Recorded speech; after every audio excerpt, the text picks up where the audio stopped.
White sauce পাস্তার সবচেয়ে বড় ক্যাচটা হলো প্রপারলি হোয়াইট সস তৈরি করা। প্রথমে আমি একটা পাত্রে দুধ জাল দিয়ে নিয়েছি। খানিকটা ঘন হয়ে আসার পর তাতে দিয়ে দিয়েছি মাখন। আরেকটা পাত্রে একটু পাতলা করে ময়দা গুলিয়ে নিয়েছি। ময়দা গোলা পানিটা সেই দুধের সাথে দিয়ে দিয়েছি। কিছুক্ষণ নেড়ে চেড়ে একটু ঘন হয়ে যাবার পর পরিমাণ মতো লবণ দিয়েছি, প্রয়োজন মতো চিনি দিয়েছি, আর দিয়েছি গোলমরিচ। চাইলে এখানে চিলি ফ্লেক্সও অ্যাড করা যায়।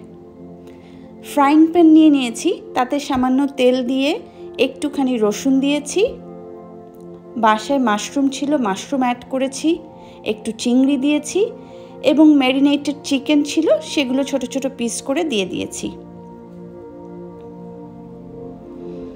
বেশ খানিকক্ষণ নেড়ে চেড়ে সেটাকে ভেজে নিয়েছি। ভাজা ভাজা হয়ে যাবার পর তা তুলে রেখেছি এবং হোয়াইট সসের পাতিলটা আবার চুলায় দিয়েছি। তারপর তাতে দিয়েছি সিদ্ধ করে রাখা পাস্তা।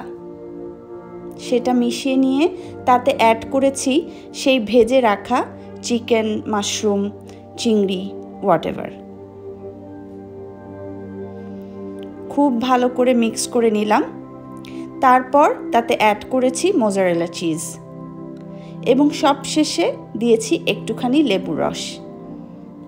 ব্যাস হয়ে গেল আমার হোয়াইট সস পাস্তা।